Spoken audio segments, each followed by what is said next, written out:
Pronto, está gravando, legal. Então, Alessandra, então vamos começar a aula. A Alessandra está fazendo uma manifestação em relação à aula de políticas públicas. Vai lá, Alessandra. Aí eu pedi para gravar, porque aí já fica registrado. Pode começar. Tá.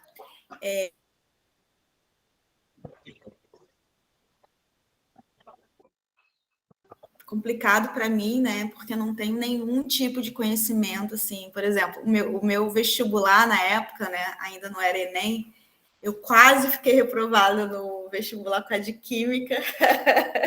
Tirei uma nota excelente em História e Geografia e Redação, e Química quase me deixou reprovada. Então, eu entrei com medo, né? Mas fui tentando pegar o que eu podia e tal. Aprendi bastante coisa. E a aula de políticas públicas foi muito boa, assim, foi fantástica, mas me deixou numa situação assim, muito desesperadora, né? Desalentada, porque eu trabalho com assessoria em município, né? Na Prefeitura do Rio de Janeiro. E não consigo vislumbrar, por exemplo, a ação dos legisladores dos municípios em função de mitigar ou tentar. Eu acho que a melhor forma cheguei a uma conclusão, que a melhor forma da gente poder ajudar no que se refere ao município é a coleta dos resíduos sólidos para que eles não virem microplásticos no futuro, né? Então, acho que é isso. Acho que entendi bastante a aula que você viu. Eu assisti ela ontem de noite, assim, foi muito interessante, muito produtivo para mim.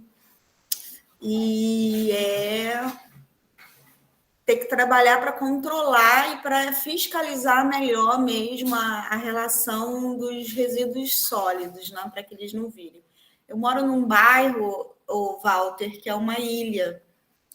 É uma ilha, Ilha de Paquetá, no Rio de Janeiro. O acesso à ilha ela é só através de barco, né, de balsa e de barca. E nós estamos no meio, no fundo leste da Baía de Guanabara. Então, a gente conhece toda a degradação ambiental com relação aos resíduos sólidos que impossibilitam a gente poder tomar banho no mar, né? Para você ter uma noção. Então, é essa parte assim, que me deixou mais, vamos dizer assim, para eu poder me aprofundar, que é a questão dos resíduos sólidos, né? Para eles não virarem o microplástico no futuro. Então, acho que para a legislação municipal é o que eu posso, vamos dizer assim, agora me aprofundar. É isso. Muita gratidão pela aula. Imagina a gratidão pela participação. E é muito legal esse seu comentário, porque é importante a gente levantar todos os modos de trabalho que a gente pode ter, né? Porque essa solução ela é holística e ela depende de todo mundo, né? Mas uma coisa interessante da gente discutir é que a gestão do resíduo sólido, ela sempre foi e sempre será. Deixa eu explicar essa frase. A gestão do resíduo sólido, ela sempre aconteceu já há 70 anos, né? A gente tem gestão de resíduo sólido. Ela teve avanços, mas o resíduo é uma quantidade tão grande que hoje a gente não consegue escapar de discutir, não sei se vai implementar, mas não consegue escapar de discutir a redução, não do resíduo, mas a redução do resíduo, com certeza, tem que discutir, né? É um dos 3 R's. Mas a redução do consumo. A redução do consumo é fundamental. Aí que entra a educação ambiental, né? Que é a minha praia, que é o meu objeto de mestrado que eu estou fazendo, que assim, tentar a gente estabelecer um novo conceito de humanidade, né? Porque a partir do momento que da quantidade do que a gente consome, né, às vezes sem necessidade, e mesmo pelo consumismo em si, que está muito enraizado, né, há séculos na nossa sociedade brasileira, né, falando do Brasil, é diminuir com certeza a questão do consumo, e isso entra muito a importância da educação ambiental.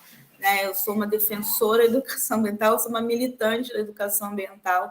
Só a gente estabelecendo um novo conceito de ser e estar no mundo, a gente vai conseguir fazer essa redução desse material.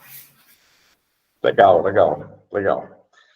Bom, fundamental. E gostei de você ter dito também que você é da área de humanas, que você teve um receio, mas que você conseguiu apreender alguma coisa, né? Conseguiu abraçar alguma coisa, legal.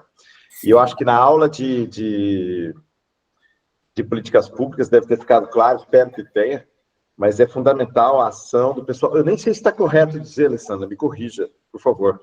É o pessoal das ciências humanas aplicadas, que é o pessoal do direito. Não sei se a gente pode chamar de ciências humanas aplicadas ou de ciência humana como um todo. Pode. Mas o pessoal pode. O pessoal de direito e o pessoal de economia é fundamental para qualquer meta que a gente esteja ambicionando com esse tratado global. Mas o Marcos levantou a mão, não quero deixar de dar atenção para o Marcos. Pode falar, Marcos. Bom dia, Walter, bom dia, colegas. Eu estou aqui prestando atenção na aula da Alessandra, no comentário da Alessandra, e faço das palavras dela as minhas, pois eu tenho visto que o tratamento, a educação que é necessária em torno dos resíduos sólidos é muito importante. Me assusta muito, eu sou aqui de Goiás, do interior, em Rio Verde, a 200 quilômetros da capital, e me assusta muito saber que a minha cidade, com 200 mil habitantes, produz per capita 1,36 quilos de resíduo sólido dia. Nós estamos num patamar superior ao da Europa. E, no entanto, aqui no mestrado que eu estou cursando, o diretor da Agência Municipal de Água e Esgotos foi meu professor, e ele é um fanático de que apenas a contribuição a taxa de contribuição para a gestão do resíduo sólido é a solução para o problema, e a solução não é, a meu ver, não passa só por aí. Então, é assustador. Eu enviei para o Conselho Municipal de Direção aqui da cidade uma proposta para a instalação aqui de um sistema de coleta e reciclagem de resíduos municipal para que a gente pudesse dirimir esses problemas. Estou aguardando a resposta do Conselho para que a gente implemente essa central de reciclagem. Mas eu concordo muito bem com a Alessandra e nesse ponto, né, que a educação ambiental está em cima, é o principal. Você vai no mercado, se puder não trazer tantas sacolas plásticas para casa, é um favor que nós estamos fazendo ao planeta. Se puder, quando for pagar o combustível, não preciso do comprovante, porque o comprovante vem online no telefone, o comprovante do cartão, o resíduo alimentar virar compostagem, né? Para vocês terem uma ideia, resíduo orgânico, Rio Verde produz hoje um número que é capaz de gerar energia para uma das pequenas cidades que fazem parte do município que estão ao redor, certo? Através de biogás.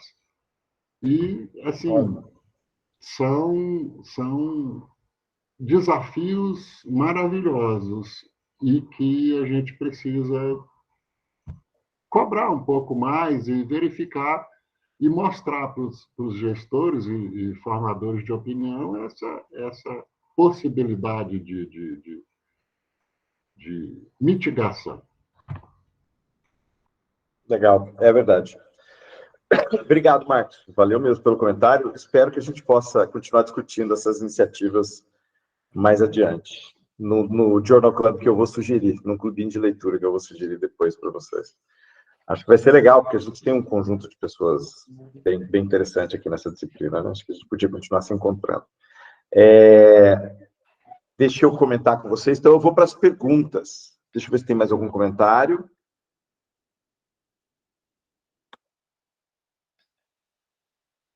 Dandara. Dandara fez um depoimento legal aqui para a disciplina. Obrigado, Dandara. Muito legal. A gente que agradece a sua participação. Oi, Dandara. Desde o início eu tenho dificuldade, porque como eu trabalho, né, eu falei para vocês desde o início numa região rural, eu assisto muito pelo celular. E pelo celular eu não consigo contribuir lá no Google, porque o meu celular, não sei se é porque é iPhone, mas não dá para contribuir. E aí eu sempre venho aqui conversar com vocês na aula, e eu quero fazer um agradecimento especial a todos vocês, o professor Walter, os colegas, que têm me ajudado bastante. A temática dos microplásticos ela é bem nova para mim, é a primeira vez que eu trabalho com microplásticos. Eu trabalhava com ecotoxicologia mais voltada aos metais, né? Eu trabalhava investigando o efeito dos metais que a gente encontra no rejeito da barragem de Fundão em bivalves. E há um ano eu estou nesse mundo dos microplásticos, estudando bastante. Então, essa disciplina ela foi fundamental para isso. E foi através da disciplina também que eu me animei para escrever um projeto para a visita técnico-científica numa universidade aqui em Portugal, que é uma referência no mundo na investigação de microplásticos, que é a professora Maria João Bebiano, que está me orientando com os colegas. Eu estou aqui com a Justine agora também, que é uma querida, que me recebeu muito bem, aqui no CIMA, que é o Centro de Investigação Marino, né? Aqui da Universidade do Algarve. E eu cheguei ontem aqui na universidade para fazer esse estágio com uma bolsa da FAPES. E foi essa disciplina que me inspirou a escrever o projeto e que eu fui aprovada. E estou muito feliz. Massa. Então, eu quero agradecer, professor, porque eu sou a primeira da minha família a cursar um ensino superior. Eu venho de uma realidade que não, né, infelizmente, é de muitos outros estudantes da escola pública no Brasil. Essa é a minha primeira viagem internacional. A minha família está muito feliz, então quero te agradecer e dizer que essa disciplina tem feito a diferença na vida de várias pessoas. Os colegas também me ajudaram bastante todas as vezes que eu solicitei no grupo. Então, quero te agradecer, professor, porque essa disciplina ela consegue transformar realidades. E eu sou uma prova disso. Pô, Dandara, muito legal. Obrigado por ter falado, me emociono. Fico feliz de você estar em Portugal. Aproveita a visita. Se precisar de alguma ajuda, entre em contato e coma bastante pastel Belém aí em Portugal. Eu comi. Eu fui na fábrica de pastéis de Belém. Eu comi 8. Ótimo, ótimo. Aproveita mesmo, mantenha o contato. Aproveita que você está aí, Dandara, e faz uma visita para o pessoal. Tenta mandar um e-mail para o pessoal lá da Rocha Santos e pede para fazer uma visitinha. Você está ali mesmo. Fala que você é do Brasil, que você está fazendo uma visita técnica. Eu gostaria de conhecer o laboratório deles. Eles são fantásticos. Tá bom, vou mandar uma mensagem sim. Eu fico aqui até o dia 6 de dezembro. Vai fazer bastante coisa. Legal, show de bola. Parabéns, viu? Parabéns mesmo. Obrigada, Maria Carolina. Obrigada, amigos. Estão aqui. Deram parabéns. Oi, professor, bom dia.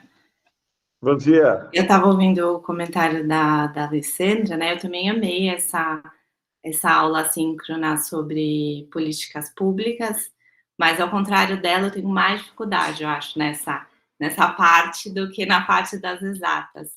Mas foi muito bacana. E aí, ouvindo, né, sobre essa questão, apesar de eu concordar, né, de que realmente a redução do consumo ela é super importante, tento praticar, tento passar isso os meus filhos, ao mesmo tempo eu acho muito injusto jogar no colo do consumidor, né, essa responsabilidade, ou só a questão da educação ambiental como um divisor de águas para isso. Aí eu lembrei da cena de um documentário, que agora eu não lembro se é o Plastic Ocean ou a história do plástico, que é a torneira aberta, enchendo uma banheira e alguém indo lá com uma colherzinha tentando tirar.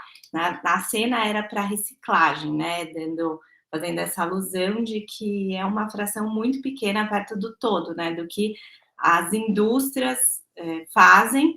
E aí eu acho que é essencial nessa questão de regulamentações e toda uma, né, tratados globais para que realmente as indústrias se mobilizem, né, nesse sentido, porque até nesse documentário, né, mostra que, sei lá, Kimberly Clark, Unilever, né, o que eles fazem na Europa e o que eles fazem em produtos asiáticos, né? Então, eles colocando sachês, tipo, de venda de shampoo, tudo a uma rúpia na Índia, embalagens que não tem nem a possibilidade, né, de economicamente viável de serem recicladas, e aí na Europa eles vendem o mesmo produto em embalagens maiores, embalagens que são parte vem da reciclagem ou que são biodegradáveis, né? Então a mesma empresa praticando políticas completamente diferentes, porque em um local tem legislação para isso e proibição e multa e tudo mais, e em outro que não tem, né? Eles fazendo você escolhe o que é uma linha totalmente por outra linha, enfim, contrária, né? E aí eu sempre me pego com isso, assim, com relação de, né, a gente tem realmente o consumidor numa parte, mas eu acho que se eles não fecharem lá essa torneira, essa conta nunca vai se equilibrar, né? Não, você tem razão. É uma discussão difícil. Eu tenho muitos amigos que trabalham com reciclagem, e quando eu falo que a reciclagem ela tem um aspecto positivo, tem todos os aspectos positivos. A reciclagem é muito bom, a gente precisa de reciclagem. Nenhuma solução holística, nenhuma solução global passa por ignorar a reciclagem, mas muita gente põe muita ênfase, sempre pôs, de que a reciclagem é a solução. É reciclável, resolveu. Então, essa questão tem que ser colocada. Quando você coloca a questão do consumidor, esse é um assunto que é tratado nas discussões do Tratado Global. Eu sempre coloco a questão do consumidor e do produtor. É muito comum a gente encontrar um contraponto. A culpa é do consumidor que jogou o lixo. É muito comum a gente ver isso. É o poder público que não gerenciou bem o lixo, porque a gente faz o lixo, faz o resíduo, e esse resíduo a gente põe na porta de casa e entrega para o poder público. E aí a gente fez a nossa parte. E a nossa parte é sempre cobrar também, né? Mas existe essa questão, existe essa dicotomia. Mas eu vejo muito, mais do que um debate, um embate. A culpa é sua, a culpa é sua, a culpa é sua, a culpa é sua. Então, você tem sempre a chance de poder dizer, não, a culpa é do designer que fez um produto que é de difícil gestão. A culpa é do produtor que perdeu essas condições ao designer ou não deu as condições de gestão desse material que vai ser resíduo. Porque isso, na história da nossa relação com o plástico, entrou na discussão recentemente. E aí, a questão, eu gosto muito de um argumento de um escritor judeu, do escritor israelense, o Amos Oz, que calhou de ser judeu, e ele escreve muito sobre a questão, sobre o debate Israel da Palestina. E num livro que foi um best-seller dele, que não é um romance, né? Ele é um escritor de romance, mas ele escreveu um livro contra o fanatismo, que na verdade é uma junção de palestras que ele deu. E ele fala que aborda o fanatismo não é o assunto agora, mas ele fala que a questão israelo-palestina é uma questão do certo contra o certo. E eu fico vendo, e isso é uma coisa que sai um pouco do lugar comum, né? Eu tenho a impressão de que a questão do lixo, a questão da culpa, acaba sendo a discussão do certo contra o certo, porque todo mundo tem um motivo para ter feito o que fez até hoje. E eu gosto de falar do peixe, porque o peixe não quer nem saber de quem é a culpa. O peixe quer não receber a porra do microplástico no meio da comida dele. E é isso que a gente tem que trabalhar. E eu acho que essa é a postura do grupo que está trabalhando. Espero, né? Eu não estou dentro do grupo, queria muito estar, mas eu estou acompanhando de perto as pessoas que estão no grupo e eu entendo que, por enquanto, que ainda não começaram as discussões, né? Começa no fim desse mês, agora no Uruguai, o debate é esse. Mas eu entendo o seu incômodo, entendo o incômodo que foi postado até agora, todos os incômodos, e isso vai ser alvo de debate aí na questão do tratado global. Eu tenho até algumas opiniões mais incisivas, mais afiadas sobre o tema, mas acho que eu vou deixar, estou vendo que tem um monte de gente de mão levantada aqui, ainda tem as perguntas. Então eu vou deixar o pessoal falar. Mas muito legal, Maria Carolina, legal o seu depoimento, sua posição. Quem levantou a mão antes? Espera aí, deixa eu ver. Amanda.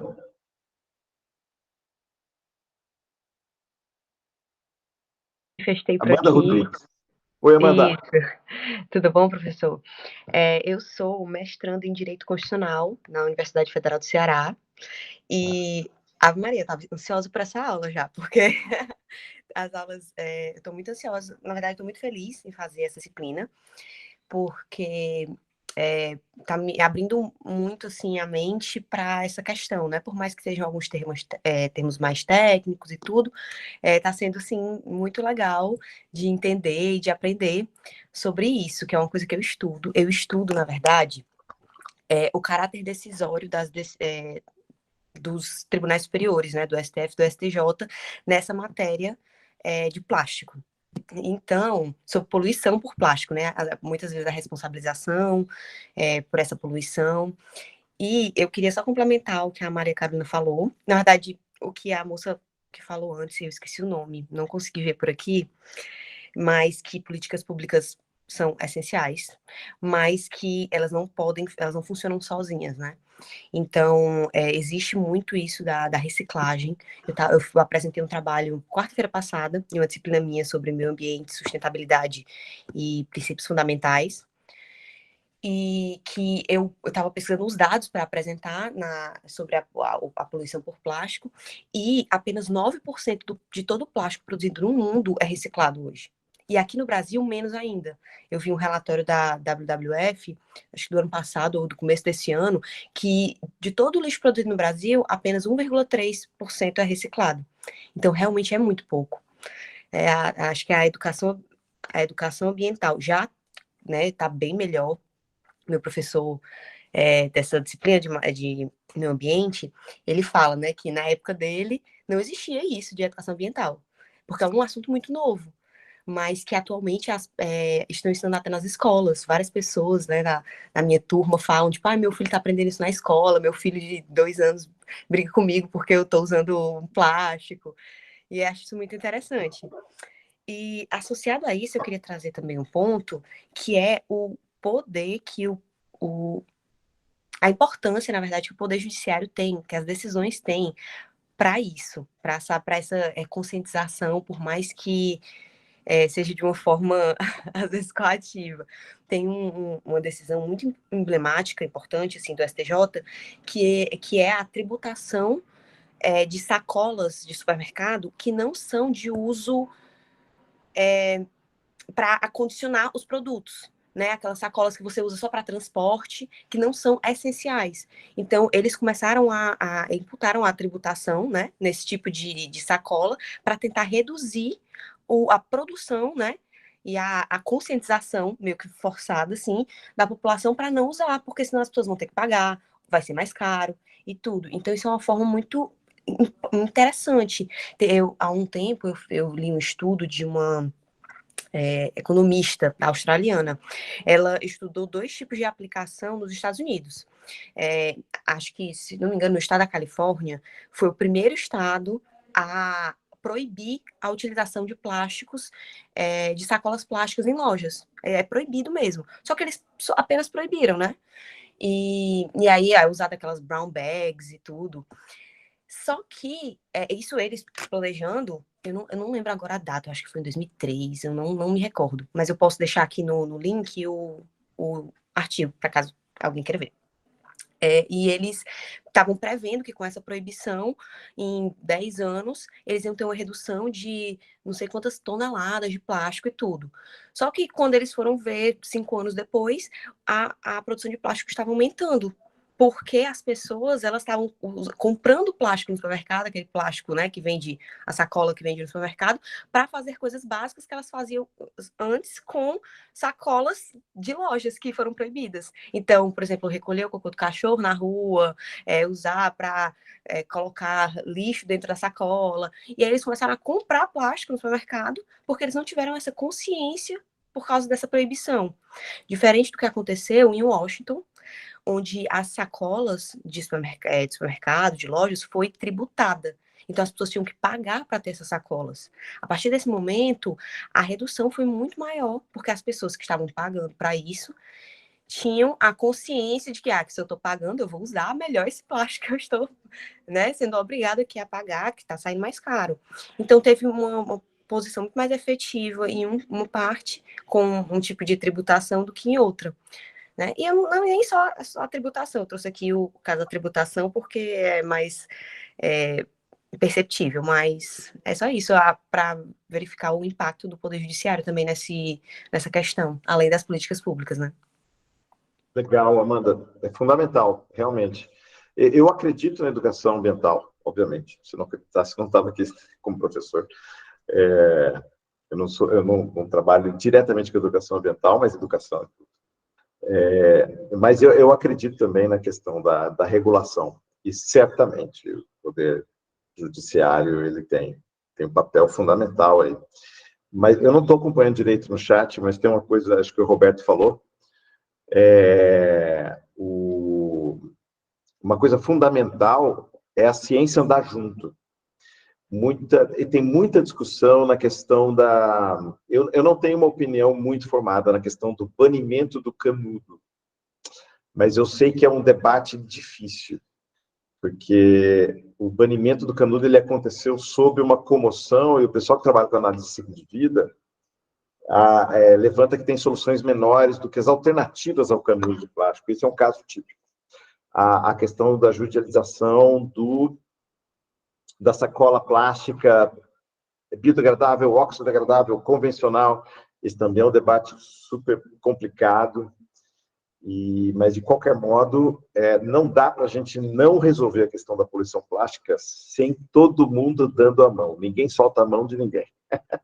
Essa expressão, ela teve outro contexto, outra origem, mas a verdade é que a gente, em diferente contexto, todo mundo tem que conversar, porque não tem uma solução que não comporte todas as áreas, né? Eu falei da Sabine Paul, que é uma psicóloga ambiental, e a gente não basta só educar, fazer educação ambiental do que a gente acha que é o melhor. A gente tem que trabalhar a educação do consumidor também, e isso envolve uma série de aspectos. Bom, mas beleza, vamos tocar o barco.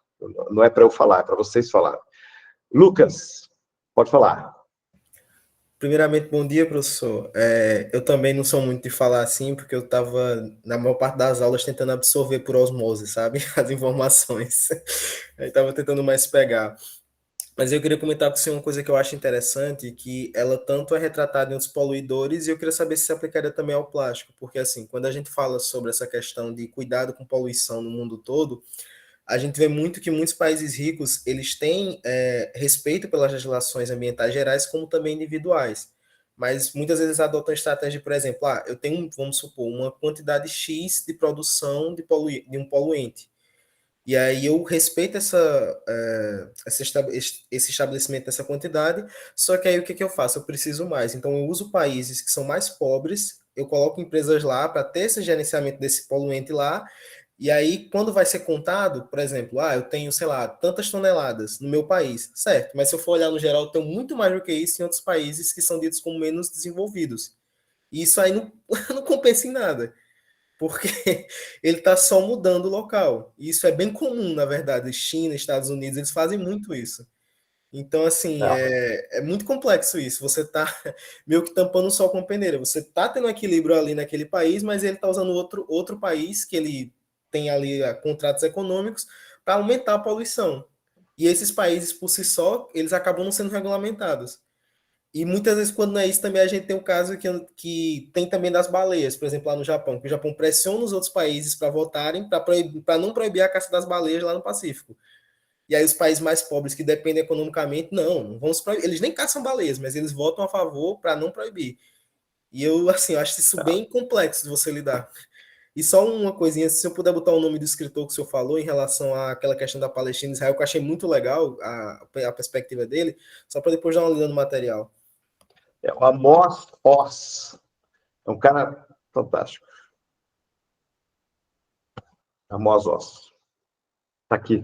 Obrigado, Lucas. Teruco, pode falar.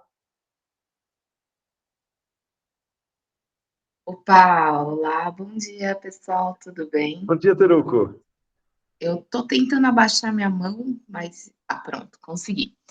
Então, pessoal, hoje a discussão tá bem ótima, né? E eu queria comentar um pouquinho, complementar um pouco o que a Amanda falou, né? Ela estuda essa questão de regulamentação e direitos, mas toda a criação de uma gestão de plástico para que você responsabilize o consumidor e ele pague mais, é uma política totalmente adversa, né, a você responsabilizar o produtor e você responsabilizar a indústria pelo impacto que ela gera, né?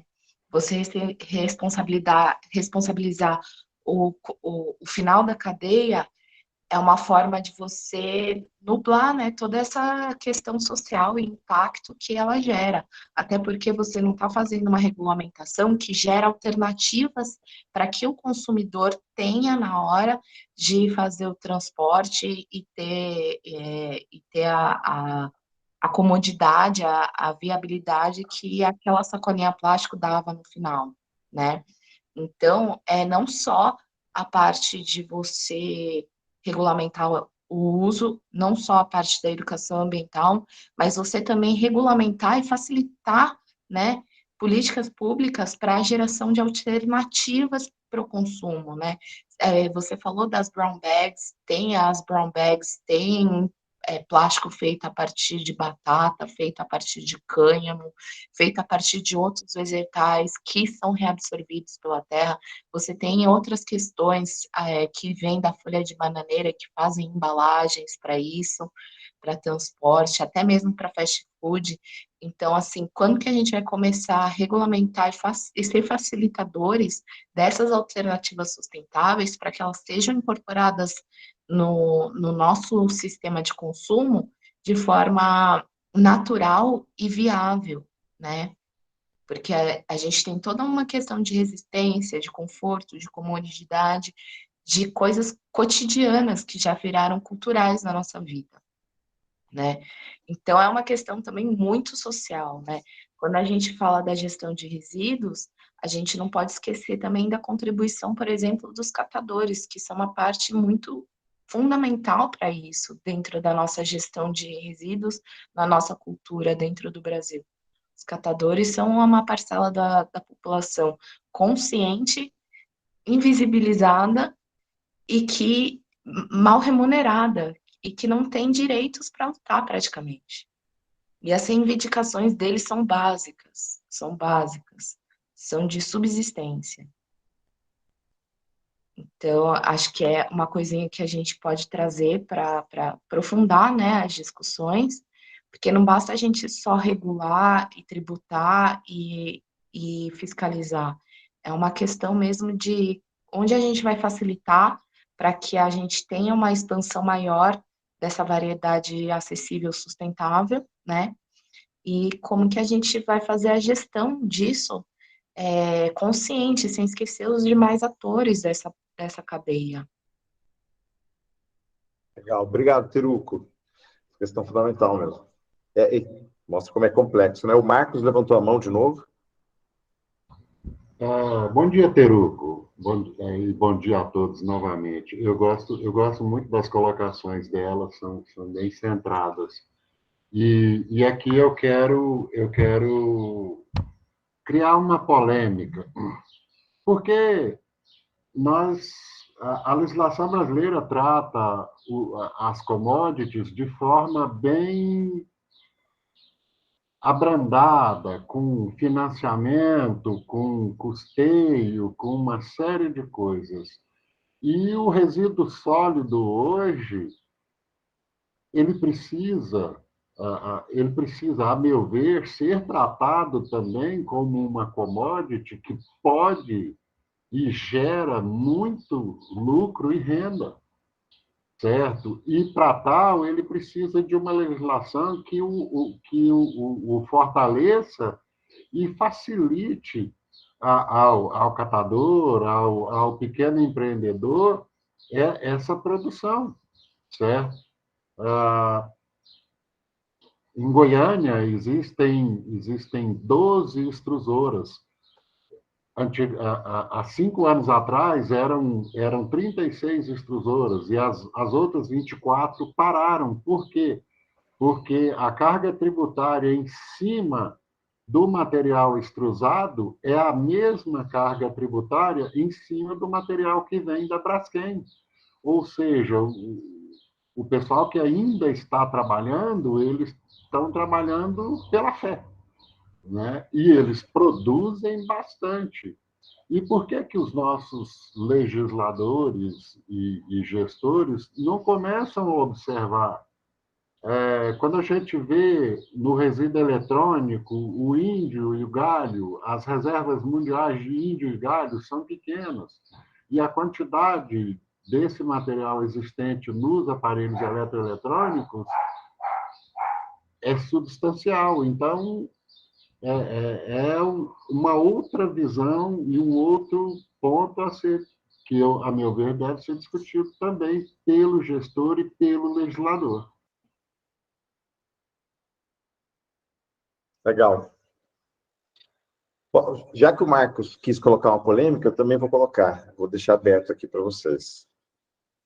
Eu tenho uma dúvida, uma coisa que contamina um pouco minha posição em relação ao modelo que a gente usa para reciclagem. Queria opinar. É um consenso, né, de que a reciclagem ela é a parte da reciclagem, né, a reciclagem de mais baixo, né, secundário, estrutural. Eu saí. Professor, tá falando.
Me escutam?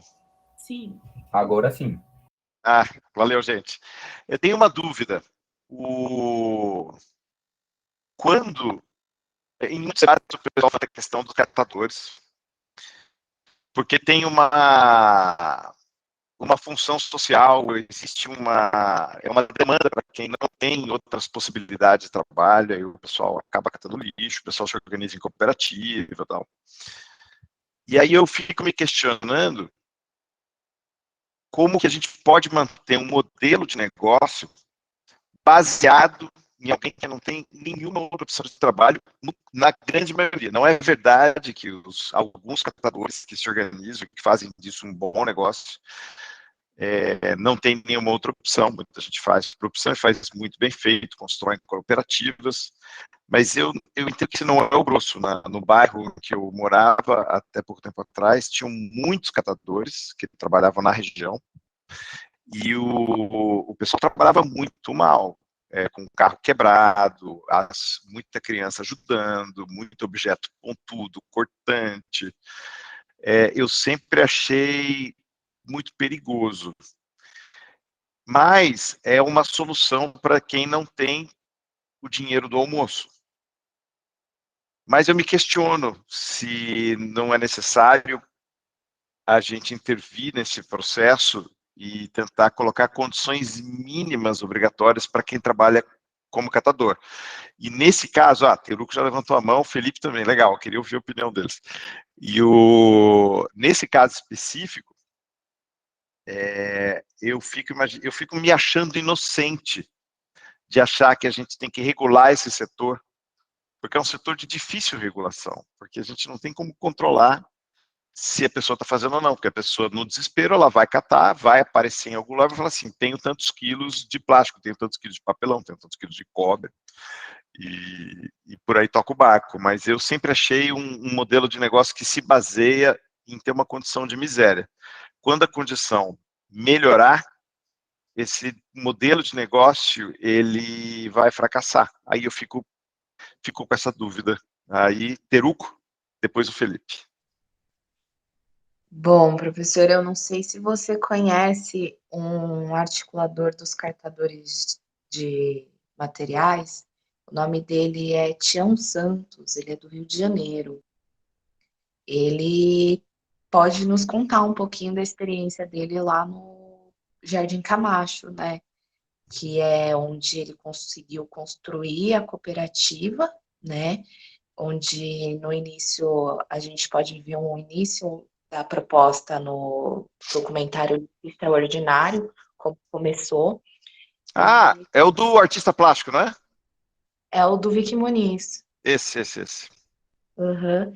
E o Tião é lá do Jardim Camacho, ele trabalha ainda lá na cooperativa e ele trabalha justamente com essa questão ainda dos resíduos e com políticas públicas e a estruturação mesmo.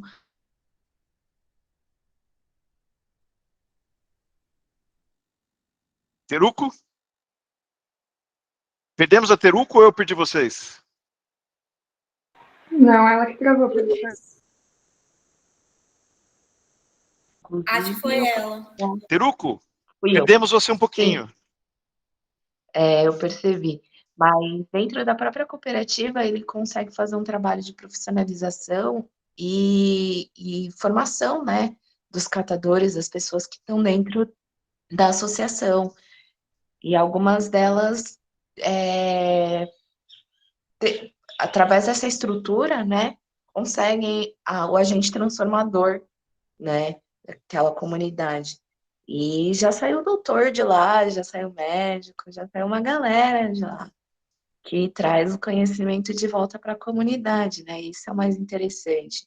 Acho que esse é um ponto que a gente pode trazer, né, para essa discussão, porque ele é um ator com local de fala para trazer toda essa experiência de anos já, né, fazendo essa construção de profissionalização e luta pelos direitos dos catadores, que traz para a gente uma relevância maior. Né? Legal. Super. Anotei aqui, vou assistir o documentário. Felipe? Estou por aqui, obrigado. Oi, Felipe. Tudo Manda bem? bala. Eu queria, então, falar um pouquinho as condições dos catadores são de miséria, precariedade. A reciclagem não é um mercado que tem a integração social como prioridade, mas sim a lucratividade. E a lucratividade dos grandes produtores, porque eles acabam comprando matéria-prima muito barata, graças ao trabalho que não é reconhecido dos catadores, coleta separada. Isso é caro e eles fazem de graça.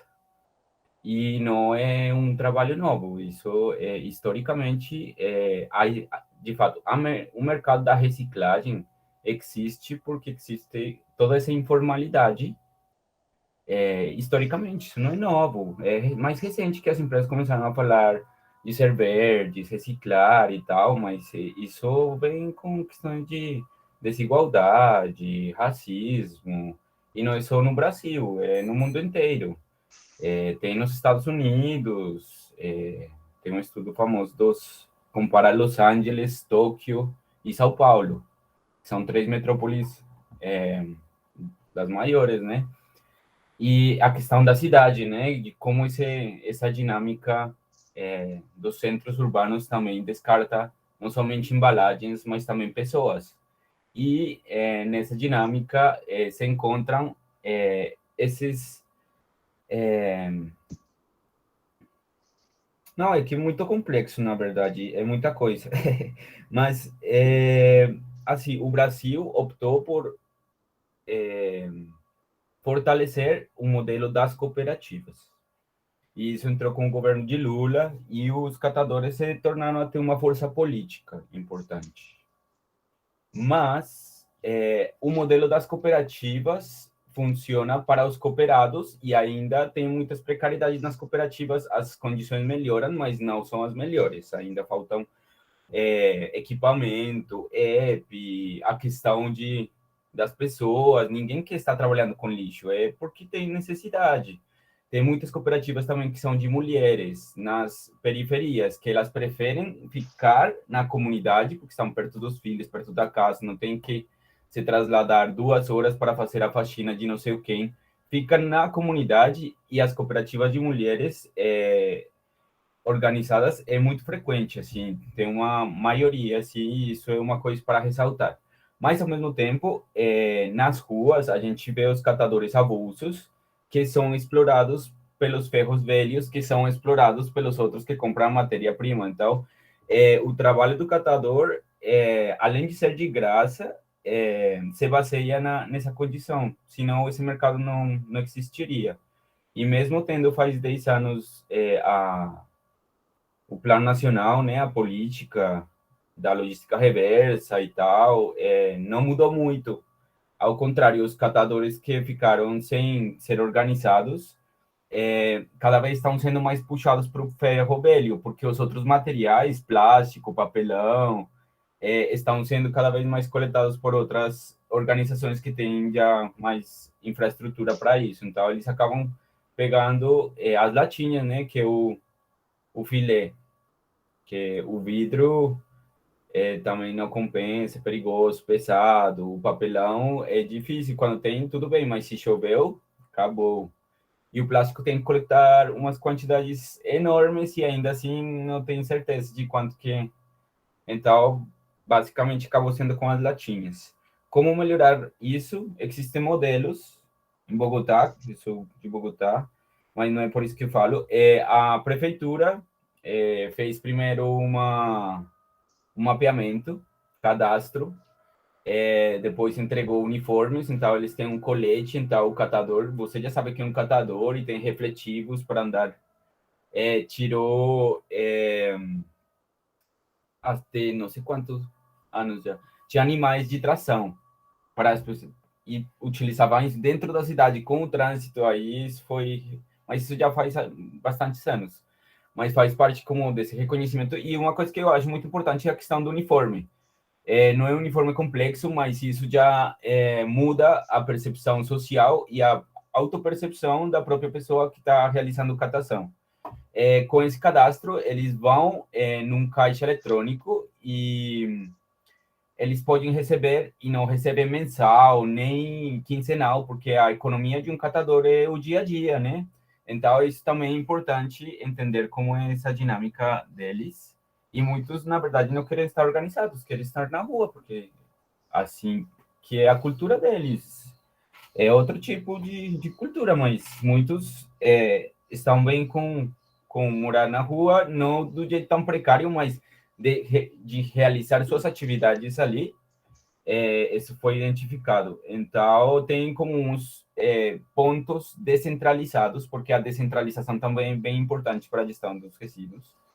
E nesses pontos descentralizados, recebem os materiais e eles recebem por tonelada, mas também recebem o mesmo valor que recebe a empresa municipal de coleta de lixo. Então, eles recebem, sei lá, por 1 quilo de papelão, recebem uma soma, mas também recebem pelo serviço de coleta. Então, aí também tem esse reconhecimento do trabalho da coleta separada que eles estão fazendo, né? Porque tração humana, alguns têm bikes também já, e alguns receberam carrinhos, mas isso também não deu muito certo. E assim, o sistema também tem muito que melhorar, mas aqui em São Paulo tem uma que trabalha com abuso, que é a Cooper Glicério, e também eles têm uns sistemas que podem servir como exemplo, mas não é fácil. As empresas também têm que colocar o dinheiro a mão no bolso, logística reversa. É muito complexo, na verdade, mas não sei se me estendi muito, desculpa. Não, tá ótimo.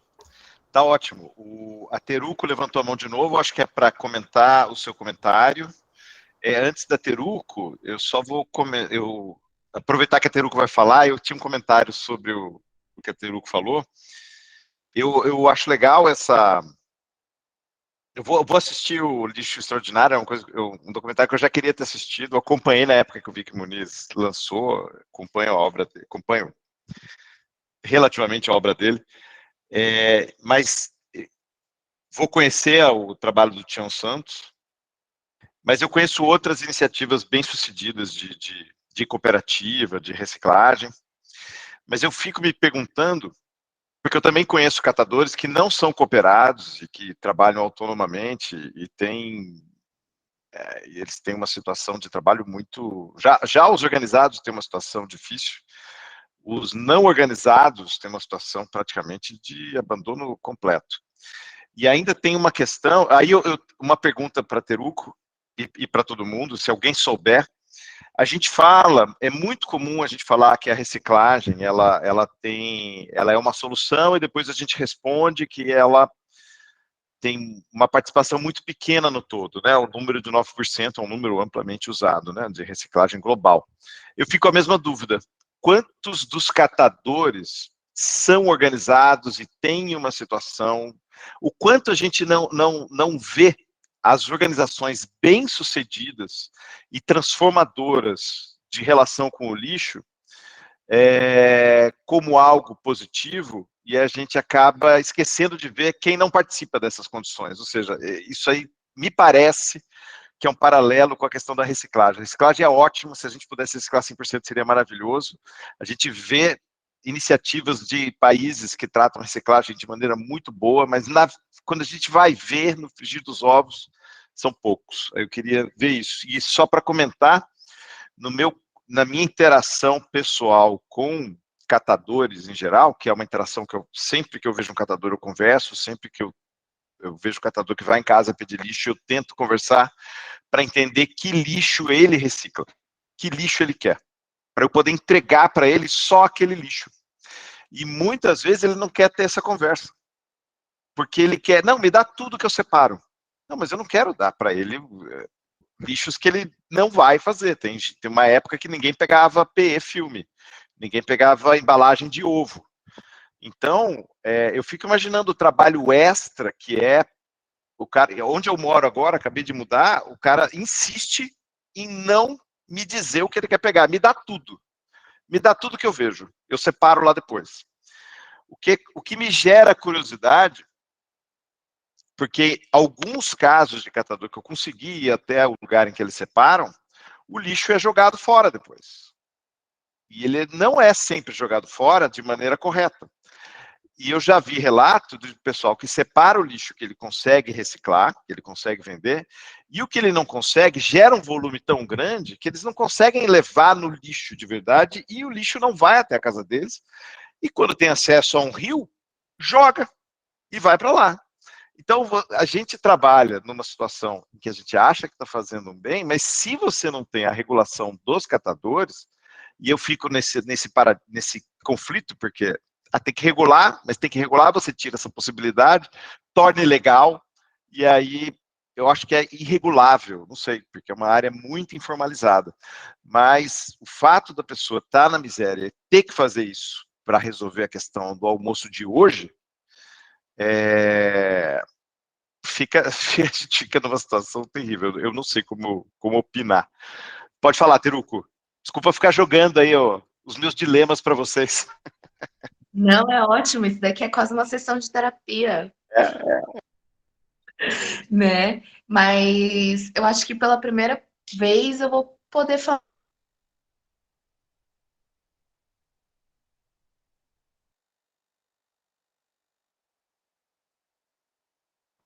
O Teruco travou novamente.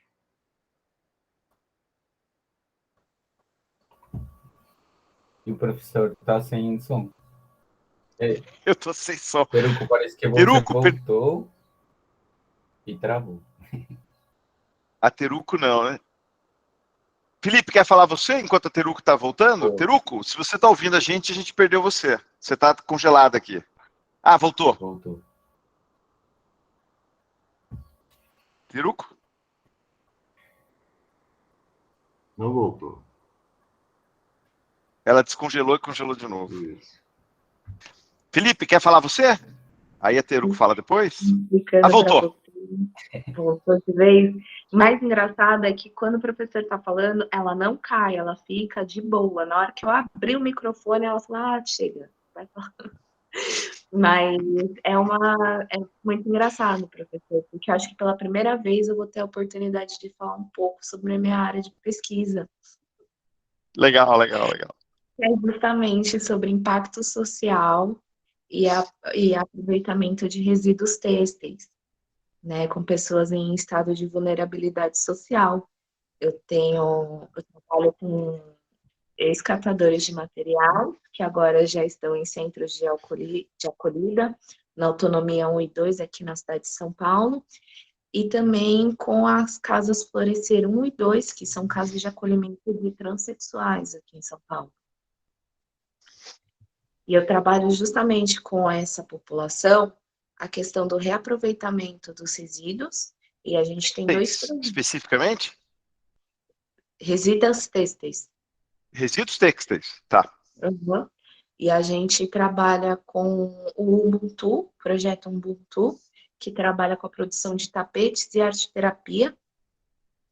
E a gente, na turma de trans, ensina customização e bordados para várias coisas que elas fazem. Inclusive, a gente faz um desfile no final do curso, com todas as produções que elas produziram durante o curso todo. Dentro dessa estrutura, a gente tem a questão da Secretaria do Trabalho e também a questão de que elas precisam estar cursando o EJA, né, para manutenção da bolsa, né, que enquanto elas fazem o EJA, participam do nosso programa, do nosso projeto, elas também recebem um auxílio para se manterem, de R$400, pelo menos, né, por mês. Isso é a Prefeitura de São Paulo? Sim. O nosso projeto é do Sustex Moda, é um NAP. A gente tem um instituto agora, e que a gente está tentando... A gente tem toda essa linha de pesquisa, né, justamente com os catadores, com a população mais invisibilizada da cidade de São Paulo, né? E é justamente essas questões que eles trazem para a aula, né? Eles trabalham com isso, muitos ainda, dentro mesmo do centro de acolhida, eles recebem café da manhã, almoço, jantar, né? Eles têm o espaço deles para dormir, mas eles muitas vezes estão transitando dessa situação de vulnerabilidade nas ruas e estar dentro do centro de acolhida, né? Tem todo o apoio psicológico junto deles, e as minhas aulas são justamente as aulas de sustentabilidade e economia circular, né? Para que eles entendam melhor a função deles, né? Que o trabalho deles está gerando, na verdade, é uma alternativa e é economicamente estudado academicamente, e qual que é a mudança que eles fazem na vida deles e que tem um retorno muito positivo, né?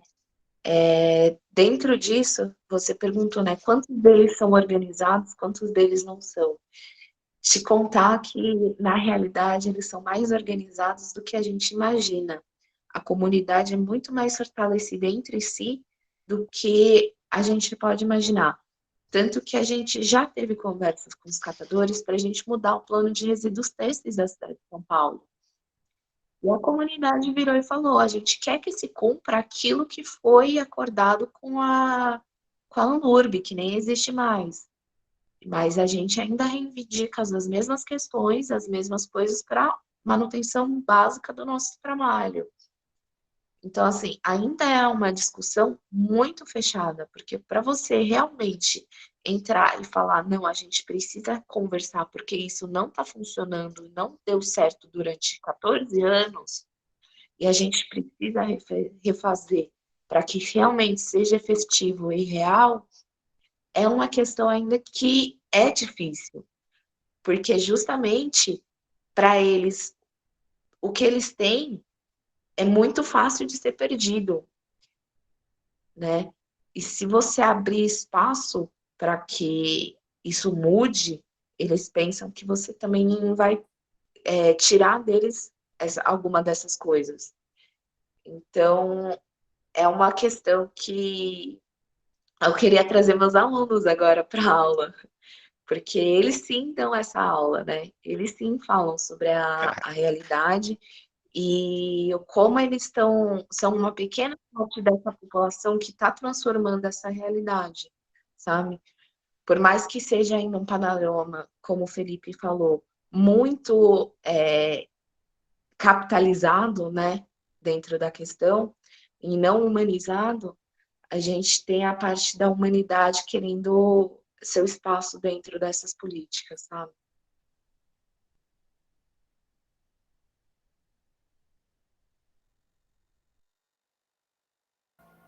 Eu acho que o professor estava prestando atenção bastante, mas parece que ele caiu. Ou congelou. Agora foi ele que caiu, hein, galera? Não fui eu. Sim, tá pipocando um pouco. Mas espero que legal que você está pesquisando essa parte, porque nos textos eu vi pouca coisa. Depois a gente pode trocar um pouquinho de informações, figurinhas.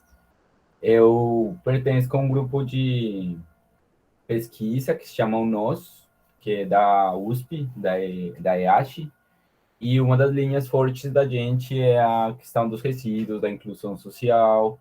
Tem umas pessoas que trabalham com orgânicos, outras com outros. Então é muito legal, porque somos um grupo de pesquisa multidisciplinar.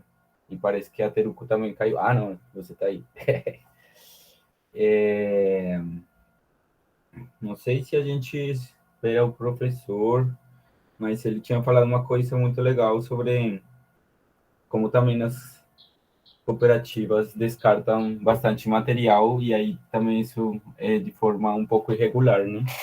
Porque a reciclagem também tem isso. Voltou, professor. Eu estava meio que contestando uma coisinha que você tinha colocado sobre essa situação que acontece nas cooperativas, que é o rejeito, né? Que são aqueles materiais que são recicláveis, mas que não são efetivamente reciclados. E se as cooperativas não têm o suporte do sistema de coleta municipal, elas não podem descartar isso porque são quantidades grandes. Então, isso também acontece muito. Somente as cooperativas cadastradas que têm acesso a isso. Então, é mais uma limitante. E quem está mais afetado são as comunidades periféricas, que é onde todas as desigualdades somado com o lixo de outras localidades vêm e somam aí a essas realidades. Então, além disso, existe um fenômeno que é a reciclagem informal. Então, são processos de reciclagem que não são os mais tecnicamente adequados e jogam, então, recicla muito plástico. Isso eu vi muitos clipes na Ásia e na China. Por isso a China fechou as fronteiras para receber todo esse plástico, porque tinha muita reciclagem informal e a água ia direto no rio e todos a fumaça e crianças e animais comendo plástico e assim, esse apocalipse que a gente acha que ainda não tem, já está acontecendo e aí a reciclagem também não é tão boa assim, sabe? Tipo, não é o mais indicado essa reciclagem desse jeito, porque na verdade degrada o material e contamina muito ecossistema, porque são em condições extremamente, não sei, seria legal assistir um clipe sobre isso. E outra coisa que eu acho que tem muito a ver com o que a gente está conversando é a questão dos orgânicos, porque no sul global, Latinoamérica, a gente tem mais da metade dos resíduos são orgânicos. Mas quando você mistura com tudo, aí não dá para aproveitar. Mas se a gente está pensando em coleta separada, a coleta dos orgânicos já resolve mais da metade e existem casos que já estão funcionando sobre a participação dos catadores nesses sistemas de coleta de orgânicos para compostagem, para biodigestão. Então, também isso tem muito a ver com mudanças climáticas, porque são os orgânicos os maiores emitentes, ou os que mais emitem metano. E o metano é 80 vezes mais perigoso e rápido e tóxico que o CO2. E o metano dos resíduos é a terceira parte, é o terceiro setor que mais produz metano. Antes tem transporte e energia. Então, se a gente olha para os resíduos orgânicos, estariam atacando um problema climático importante, que é o que acabo de falar. E aí tem uma oportunidade muito grande da integração de comunidades. Aí a compostagem é outra coisa que, a diferença da reciclagem, a compostagem traz agroecologia, evita agrotóxicos, é utilizada para regenerar. Então, o resíduo orgânico nos mostra como na natureza realmente ocorre uma reciclagem que realmente é upcycling, que agrega valor. E essa parte da gestão dos orgânicos no Brasil, Latinoamérica e no sul global nunca vai funcionar se não é com a integração dos catadores, porque a maioria da população dos nossos países é de renda média baixa, e para que isso funcione é através de iniciativas comunitárias, mas não somente isso, precisa então de toda a infraestrutura sociotécnica, tanto do Estado, como políticas, como empresas, como sociedade, divulgação, mas é com eles e também para eles. Então, isso também é bem importante. Não é só que reciclem e tal, e deixar eles lá reciclando no lixo e cada vez crescendo, porque a reciclagem tem isso. A reciclagem justifica o descarte. E aí não tem nada de prevenção, não tem nada de reuso, de refil, de evitar, redesenhar. A reciclagem justifica o descarte. Então, entre mais eu descarto, mais estou ajudando o catador. Não é isso. A reciclagem justifica esse mito do consumo imaculado, que eu posso continuar consumindo, que é tudo reciclável, que está tudo bem, ser tudo obsoleto. E os aparelhos eletrônicos vir com uma data de validade, já quebrando na nossa mão, e viajando da China, e tá tudo bem, agora pode reciclar, que tá ajudando. Então tem tudo isso. Eu descobri tudo isso em 5 anos de doutorado. E também Nossa, participando em perfeito. outras organizações globais. Uma é a Aliança Global da Alternativas à Incineração, porque a incineração é uma ameaça contra o planeta e as mudanças climáticas muito grande. Se você pensa nos resíduos, o que é o incinerado, o que tem o maior poder calorífico, que com isso que queima, né, a combustão, orgânico e molhado. Então tem que secar. É o contrário que você quer para queimar. O que mais tem? O papelão molha também. Tecido também molha. Dá tudo junto, né? É o plástico.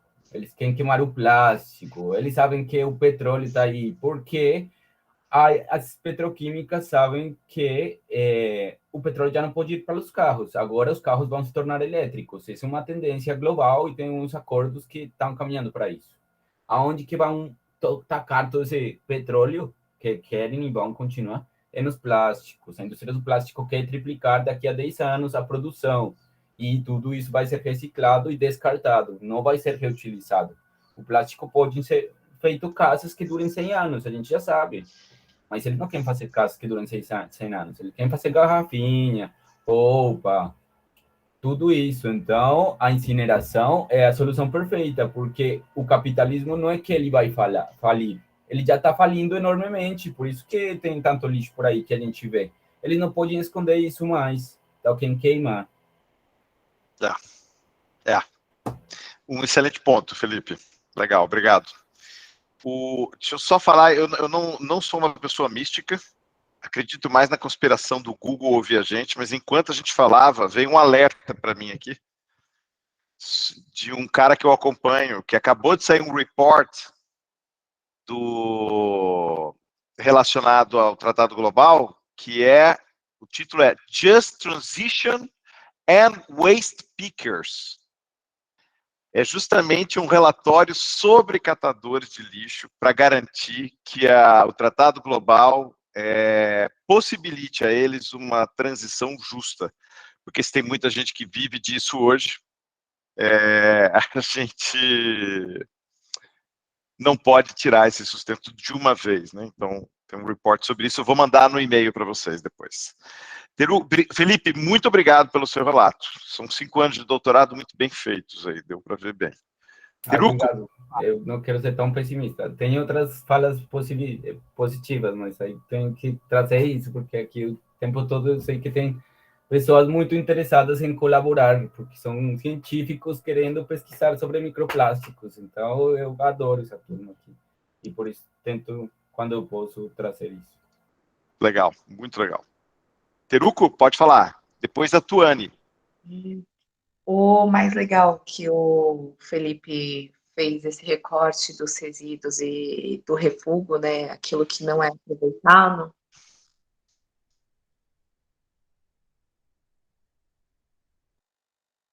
O Teruco travou. Talvez, Teruco, se você tirar seu vídeo, a gente escuta. Tem para o vídeo, Teruco.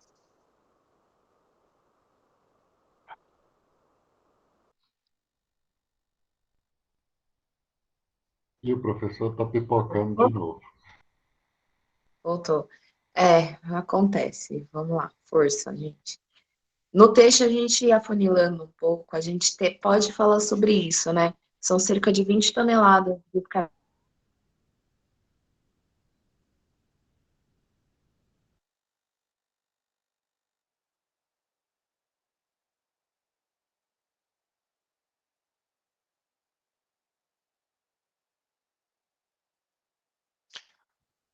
Teruco.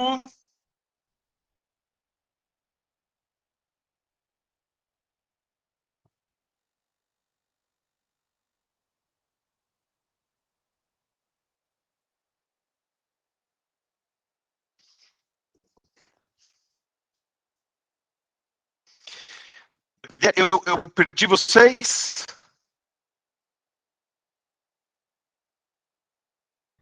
Não, ela saiu. Tuane, quer falar você, então? Voltou novamente.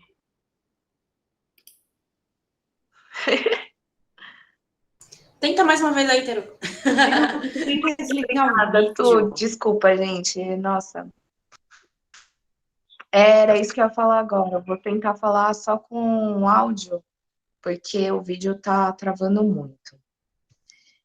A gente acabou de apresentar o terceiro Sustex Moda, o terceiro congresso de sustentabilidade em texto e moda, lá na EASH USP.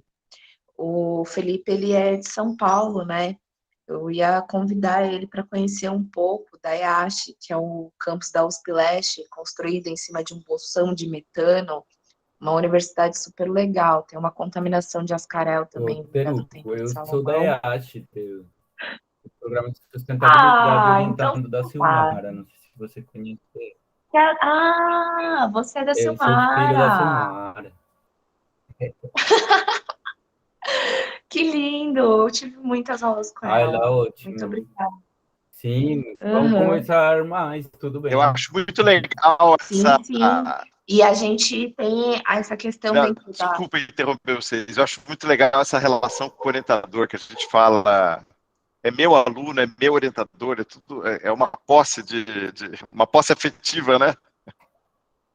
Eu já falo a minha mãe acadêmica, a Silmara e os outros são meus irmãos também, é muito bom. Sim, exatamente. E a gente teve o Sustex Moda lá na EASH, a gente apresentou e falou sobre o transbordo têxtil, justamente para falar sobre os resíduos têxteis, que são descartados de forma incorreta. E passa por toda essa parte. É triado aquilo que não é economicamente viável, novamente depositado no lixo, e aí sim vai para os lixões, para os aterros sanitários, mistura com tudo, fica economicamente inviável de qualquer tentativa de reciclagem. Muito bom. Vamos trocar umas figurinhas. Vamos sim, muito obrigada. A Tuane? Vou só abrir a câmera agora. Se quer ter o grupo só falar, não precisa. Eu não gosto de falar sem câmera. Eu sou professora, eu sou formada também na EASH em licenciatura em Ciência da Natureza. E eu também cursei Engenharia Civil. E gostava bastante da parte de... Maré. Peraí, deixa eu tirar aqui. Sim. Pronto, pode falar. Não estavam me ouvindo antes? Tava, não, é que a Dandara abriu o microfone sem querer. Ah, tá, entendi, achei que eu estava acontecendo alguma coisa. E eu também cursei Engenharia Civil, então eu estudei bastante a parte de planejamento urbano, que Engenharia Civil também é planejamento urbano, e tive contato com essa parte política em alguns pontos, e também tive contato com a educação ambiental, que é um tema transversal, principalmente quando se fala no ensino de ciências, né? E quando a gente está falando dessa questão dos catadores, pulsa na minha cabeça a educação ambiental como um todo, mas também pulsa uma fala vinda da política, que eu também fiz iniciação sobre como o Brasil estava cumprindo os tratados internacionais de políticas relacionadas ao ramo ambiental, né, sustentabilidade como um todo.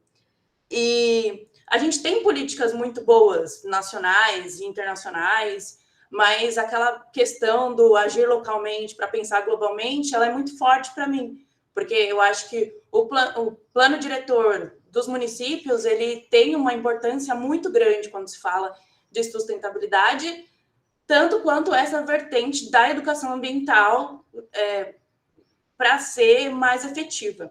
E eu trouxe esses dois pontos porque uma vez eu estava falando sobre educação ambiental e uma aluna minha me fez um questionamento que eu também já ouvi da parte política, que era assim, professora, mas é muito difícil, é muita coisa e é muito desanimador. Então, eu prefiro achar, mesmo que você fale que é greenwash, o canudo, eu prefiro não usar o canudo porque eu tenho a sensação de que eu estou fazendo alguma coisa e eu não preciso lidar com tudo isso, porque realmente é muito difícil. E numa aula que eu estava de política de poluição também, veio uma aluna falar sobre a poluição hospitalar, dos gases que eram liberados.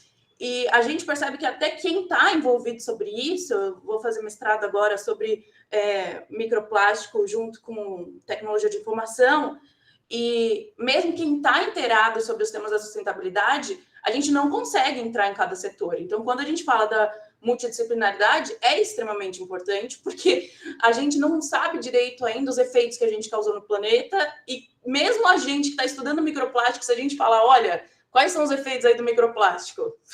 Vamos fazer uma tese aqui, não vai dar para fazer uma coisa muito mínima. Então, quando você pensa nos gestores, nas pessoas que estão aplicando as leis, como eu falei, a gente tem muitas leis que são relativamente bem pensadas, bem elaboradas, com aporte científico. Então, lá no plano diretor, o cara que está ali mandando no negócio, gerindo, ele precisa de um conhecimento que ele não vai ter, né? Ele precisa de alguém que ajude ele a gerir aquilo. Então, a gente estava conversando aqui com o Lucas também, e outra coisa, muitas coisas surgiram, você vê que eu estou falando sem parar, né? A questão de que a gente precisa, quando a gente vai no meio de científico pesquisar, também juntar a lógica econômica, para que as nossas pesquisas saiam só do campo puramente teórico e possam ser aplicadas, né? De uma maneira geral, mais ampla, assim. Então, todos esses questionamentos, eu sempre caio no critério da minha aluna, que está lá no 8º ano, numa escola da Prefeitura de São Paulo, na Zona Leste, falando para mim, minha professora, é muita coisa, não tem como eu gastar minha cabeça com isso, sabe? Então, eu sempre... O feedback dela, para mim, é norteador. É isso. Legal, Tuane, obrigado. E legal saber que você está conversando com o pessoal aí na disciplina. Não temos mais mão levantada. O Marcos levantou a mão e abaixou 1 hora, é isso? Sim, professor, levantei. Por respeito aos colegas. Não, o meu ponto é o seguinte, a discussão levantada pelo Felipe e pela Peruco são extremamente relevantes e mostra que talvez a solução é um pouco mais global. Ela engloba eu separar o meu lixo orgânico e fazer a minha própria compostagem em casa, como nós já temos feito aqui em casa, e separar os materiais passíveis de reciclagem para facilitar. E aí o poder público, com uma política correta, incentivar o catador, como o Felipe mostrou, e a reciclagem realmente acontecer. Talvez, e esse é um sonho utópico, né? Talvez ali na frente a gente consiga um resultado maior. Seria essa a minha colocação.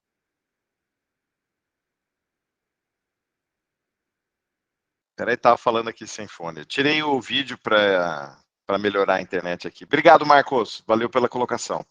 Eu vou para as dúvidas, porque foram tantas manifestações tão produtivas que eu acabei deixando as dúvidas que foram colocadas aqui de lado. Vamos passar para elas e a gente encerra aqui. Hoje a gente não tem o Turra conosco.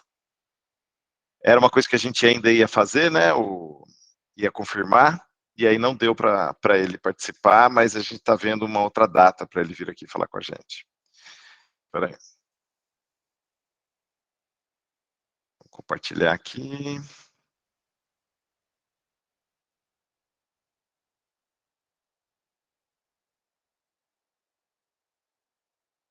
Ó.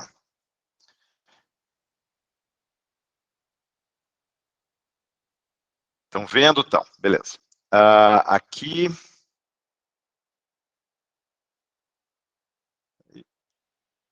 Para cá, não. Deixa eu só ampliar um pouco. Ok. 150. Beleza. Então, Cristiano Villanova, PPG Ambi, lá de Curitiba. Qual o nível hierárquico da maioria dos planos nacionais de plástico apresentados? Lei do Parlamento, decreto presidencial, resolução portaria de alguma entidade. Varia. O report citou casos, né? Então ele não fez uma ponderação quantitativa, Cristiano. Mas, em geral, de cima para baixo, e o de cima é ministério, né? Quando não é ministério, é uma secretaria, que aí é alocada no ministério e vai colocando. Só como comentário, o report citou a China como a melhor boa prática em relação à questão de estabelecer nomes, estabelecer quem faz o quê nos diferentes ministérios. Henrique, do PPGCM, Obrigado. Henrique vai... Oi?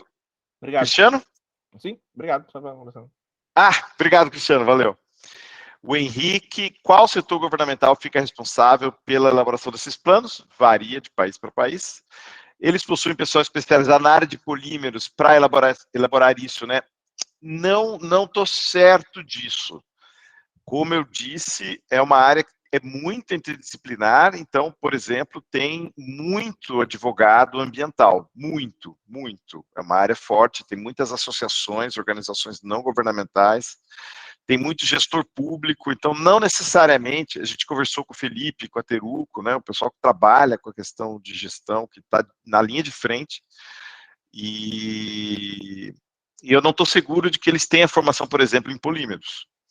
Então, eu não tenho certeza de que o pessoal especializado na área de polímeros participa diretamente na elaboração, nem acho que deveria, mas eu acho que eles são stakeholders importantes, eu acho que as pessoas devem ser consultadas. Por exemplo, a questão do canudo, a questão da sacola plástica, essa é uma questão que tem um pormenor técnico, e aí o pessoal da área de polímeros acaba participando. Mas eu acho que é mais o pessoal da gestão pública.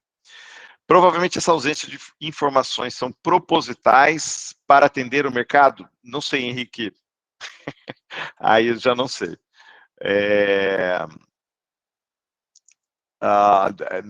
Não saberia dizer. Acho que a gente pode dar palpite, falar sobre conflito de interesse, mas não saberia colocar aqui para você. Outra coisa que achei interessante foi a intenção do mercado de utilizar material reciclado, mas enquanto a dificuldade de achar fornecedor. Isso acontece também com biodegradáveis. Eu vou te fazer um comentário. Falta fornecedor de embalagens e materiais para a produção dos produtos.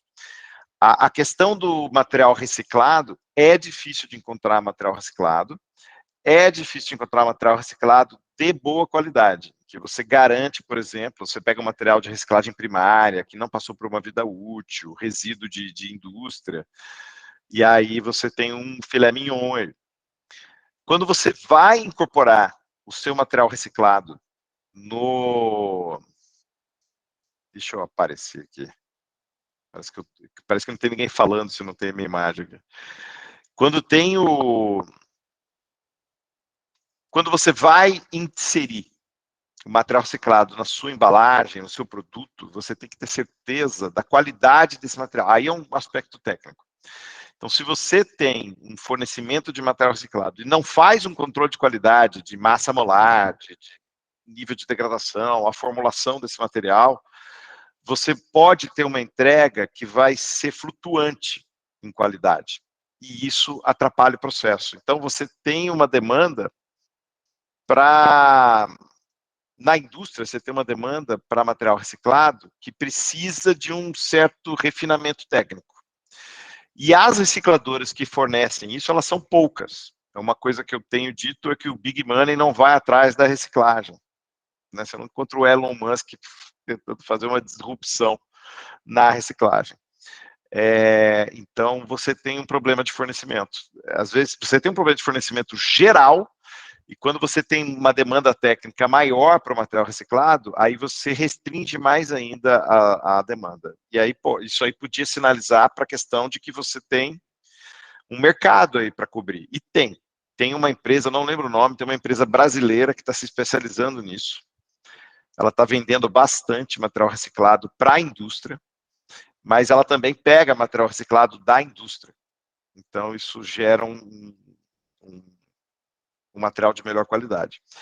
Mas você tem um problema se você tem um problema de mercado para isso, e o próprio mercado não está oferecendo soluções para isso, você pode começar a desconfiar que ele não dá muito dinheiro. Então, temos um problema sim. Agora, se isso acontece com biodegradáveis, eu tenho uma amiga que mandou um projeto agora para reciclagem de biodegradáveis, para a FAPESP, e ela me contou a dificuldade que ela está tendo de aprovar um projeto sobre reciclagem de biodegradáveis, porque não se aceita muito essa questão. Reciclagem de biodegradáveis não é um foco, não é uma coisa muito forte não, viu, Henrique? Biodegradável deveria ser, o santo graal é o material que você recicla e que quando já não dá mais para reciclar, você biodegrada. O problema é que os materiais que você recicla bastante, eles não biodegradam, os materiais que biodegradam, você não recicla. Então, o santo graal é achar um polímero que faça bem as duas coisas. Então, não Professor, Oi. No caso, o que eu quis dizer é se realmente vai ter o mercado para o biodegradável também. Por exemplo, tem o lance da reciclagem, que você falou, né, que eles procuram e não acham. E para o biodegradável também é assim, o fornecedor, não digo só a reciclagem dele, mas a compra dele também para a fabricação de produtos dele virgem mesmo. Sim, não tem tanto. É um mercado em crescimento, porque você tem que escalar, né? Então, o pessoal do PHB no Brasil teve esperança de escalar, atingir um certo tamanho, a PHB industrial, lá em São Carlos, não lembro, se o NL estava envolvido com isso, um professor bem famoso aqui no Brasil. Era ele mesmo, ele tinha um laboratório lá perto do DEMA, né? Ele se envolveu com a PHB industrial lá e o pessoal estava animado, mas eu não vejo o PHB crescendo tanto. Mas tem sim uma tentativa. Tem um jogador de futebol italiano, se eu não me engano, que ele investe muito dinheiro numa empresa química que fornece um tijolo. O pessoal chama de tijolo, né? Que fornece a molécula para poder fazer uma série de polímeros ou materiais baseados nessa molécula, assim como a gente pega o propeno e faz um monte de coisa, pega o eteno e faz um monte de coisa. Existe essa questão de você tentar fazer um biodegradável, mais de um tipo de biodegradável, a partir de moléculas que você obtém em grande quantidade, como você consegue obter no petróleo. Então, é o conceito da biorefinaria. Mas também biodegradáveis, existe uma dificuldade, não só de achar biodegradáveis, mas como de achar biodegradáveis que tenham as propriedades do PP e do PE, com o custo do PP e do PE. Porque o PHB, por exemplo... É exatamente isso mesmo. Esse é o drama, mas aí entra a regulação. Aí talvez seja o caso da gente conversar bastante, globalmente, e falar assim, pô, não rolou. PP não rolou. Vamos ter que obrigar o pessoal a usar uma porcentagem de PHB. Aí entra a questão da regulação, que é sempre complicado. Legal. Mas essa é a resposta para a sua pergunta. Não tem tanto, no caso de reciclados, não tem por um motivo, e no caso de biodegradáveis, por outro. Uma questão de produtividade mesmo. Show. Obrigado, Legal. professor. Desculpa não abrir a câmera, hoje tem pessoas no laboratório. Não, tranquilo. Obrigado pela pergunta. Bárbara Cardoso, UF. Na sua opinião, os planos irão facilitar a pesquisa sobre os microplásticos nesse país como forma de compreensão do problema e possíveis formas? Sim. Se o plano global for um sucesso, ou um parcial sucesso, sim. Essas pesquisas vão ser importantes, não só de microplástico, mas de design, para desenhar novos produtos. Oi. Eu perguntei isso porque eu estou procurando, né, grupos de pesquisa para fazer meu doutorado fora. E aí eu tenho interesse em alguns dos países que estão participando do plano, né? E eu queria saber se você acha que é mais viável tentar para esses países por causa do plano, né, para investimento ao longo do tempo, ou se eu posso tentar para outros, não sei. É só dúvida mesmo, porque eu estou meio perdida aqui na fase de procurar grupos de pesquisa. Olha, uma dúvida, um palpite para você sobre a próxima etapa da sua carreira.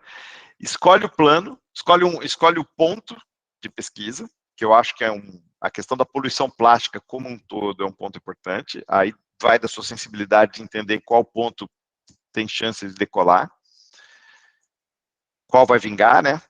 E aí, publicar bastante. Então, eu iria num lugar que tem infraestrutura para publicar bastante. Que aí, depois você arruma... Você está perguntando no sentido de depois ter tido formação numa linha que vai ser produtiva, que vai aumentar a sua empregabilidade, ou aqui no Brasil, ou em outro lugar. É a questão de ir fazer um doutorado num lugar que tenha um ambiente legal para você poder produzir. Se você for quiser continuar acadêmica, produz paper. Se você quiser ir para a indústria, consultoria, patente, tecnologia. Eu conversei sobre empregabilidade recentemente com o pessoal de indústria, um cara que era aposentado da BASF, que foi vice-presidente da BASF. Um cara bem relevante. E ele falou que o pessoal estava cada vez mais contratando jovens para se formar na questão da poluição plástica. Então, é um caminho. Respondi? Respondeu sim, obrigada, viu? Tá. Eu coloco ênfase nos jovens, porque ele deixou claro que as pessoas de mais idade, eles contratam como consultor. Agora, o que as indústrias estão querendo fazer é abrir vaga para time de poluição plástica, de sustentabilidade, nesse contexto de ESG. Então, é uma coisa que está na onda, mas eles precisam de pessoal técnico, invariavelmente. E nesse caso, eu acho que paper vale bem. Alessandra Bruno, Unirio. A nível municipal, existe alguma coisa que pode ser feita? Muitas, inclusive legais. Legais, do ponto de vista legal, né? A prefeitura pode, por exemplo, regulamentar alguma iniciativa. Se eu não me engano, Felipe e Teruco, que são mais experientes, me corrijam. Sacolinha plástica, por exemplo, é uma questão que se resolveu bastante a nível municipal. Eu acho que as cidades é que regulam o uso, na época que ficou esse embate de óxido degradável, óxido biodegradável, que o termo é considerado inadequado, biodegradável, se eu não me engano, eram as cidades que faziam a Aqui no Rio foi o Estado, Walter. Foi o Estado, Alessandra? Foi. Tá. Então, eu acho que tem, mas eu acho que em São Paulo, a cidade de São Paulo, a Teruca pode falar melhor, mas se eu não me engano, a cidade de São Paulo, ela também regulava a questão da sacolinha. Então, acho que sim, acho que a prefeitura pode regular iniciativas locais. Se eu não me engano, até quando a Teruco estava falando da bolsa para os catadores ou para o pessoal trans, se eu não me engano, essa bolsa foi uma bolsa da prefeitura quando o Haddad era prefeito, se eu não me engano. Não lembro. Mas se eu me lembro, é uma iniciativa municipal e não estadual. Mas aí a Teruco pode falar. Fala, Teruco. A gente conta com emenda parlamentar, né? Que aí são os vereadores que passam para as bases. E dentro da prefeitura, a gente consegue articular com a Secretaria de Educação e a do Trabalho. A gente articula diretamente nas secretarias. E a prefeitura, ela tem autonomia para autorregulamentação de resíduos. Legal. Obrigado, Teruco. Então, naquela primeira pergunta, quando é encaminhado para as secretarias fazem um plano geral que, né, sugere algumas transformações, adequações dentro das políticas públicas. Legal. Obrigado, Teruco. Acho que está respondido, Alessandra? Show. E Joellen, gostaria de saber se o Brasil já tem algum tipo de programa, mesmo que ainda no papel, para melhoria da coleta seletiva e reciclagem de plásticos e para remediação de microplásticos no meio ambiente. Olha, que eu saiba, tem um programa tem ações públicas para melhoria na coleta seletiva e para reciclagem de plástico, que no mínimo que sejam locais. Remediação do microplástico, não soube de nada. O Ministério da Ciência e Tecnologia abriu agora, recentemente, no Diário Oficial e Tudo, participo desse grupo, para a questão da poluição plástica no oceano. E aí, isso é uma iniciativa do Ministério, é um grupo de experts. Então, esse grupo que é bem grande, esse grupo vai ajudar o Ministério a elaborar essas políticas. Então, não é especificamente de microplástico, mas é sobre poluição plástica. Tá bom? Respondido, Joellen? Sim, professor, respondido. É porque, basicamente, a gente vê que essa política dos catadores, né, eles pegam esses materiais, eles levam para essa coleta.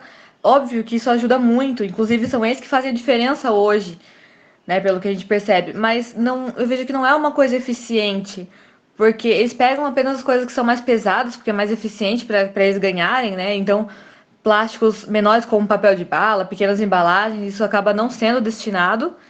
Eles retiram, né? Eles acabam não levando. E é o que já foi falado aqui, essas pessoas elas colaboram muito, mas elas ficam à margem da sociedade. Isso não é como se elas trabalhassem realmente para isso, elas trabalham por necessidade. Então eu vejo que tinha que ter algum tipo de política, como caminhões mesmo, que pegassem esse material de forma separada e tivessem um local específico para levar, e essas pessoas teriam que ser contratadas, como já acontece em algumas associações, né? Não que eles fossem os únicos responsáveis por isso. Então eu não vejo que esses catadores, eles são uma política eficiente a longo prazo. É por isso que foi a pergunta. Legal, legal. Hoje o dia foi bastante sobre isso, né? Obrigado, Joelen. Bom, mais algum comentário? Acho que foi um debate bem legal, né? Foi bem espontâneo, né? Porque antes de eu passar as perguntas, as manifestações apareceram, e acho que foi um debate bem legal. Alguém mais quer falar alguma coisa?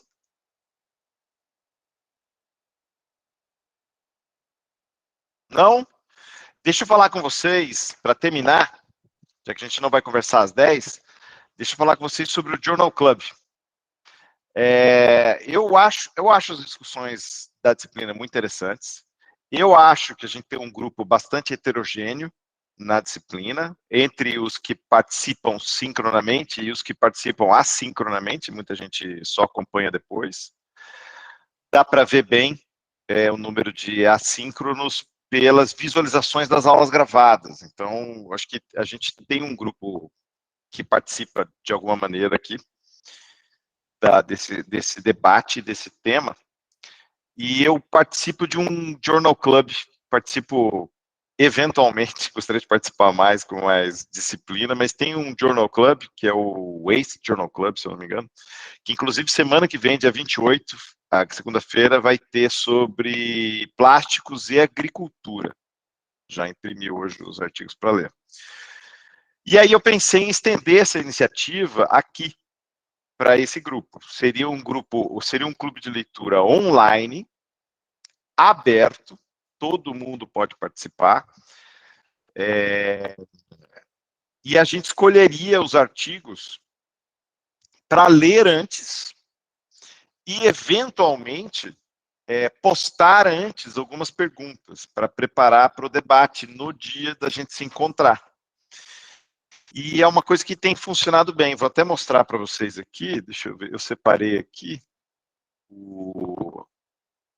só para vocês terem uma ideia de como é legal a questão de ser aberto e de ser horizontal, que eu acho mais legal. Deixa eu mostrar aqui a organização. Eu já fiz um primeiro tema para o dia 10 de janeiro, com os artigos sobre ecotoxicidade de tinta de navio, do grupo da professora Graziella, da FURG, que ela viria conversar com a gente não achou data, então a gente achou legal começar com o journal, o clube de leitura. Ficar falando em inglês, que coisa mais prega, né? Vamos lá em português aqui. Ó. Isso aqui é a planilhinha do grupo.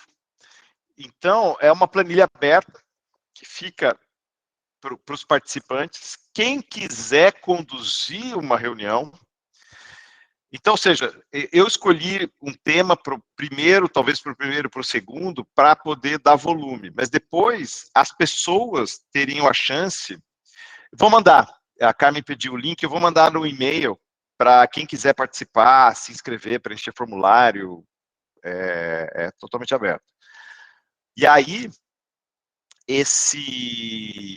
essa planilha fica aberta para todo mundo que participa poder entrar e sugerir um tema e sugerir artigos para as pessoas lerem.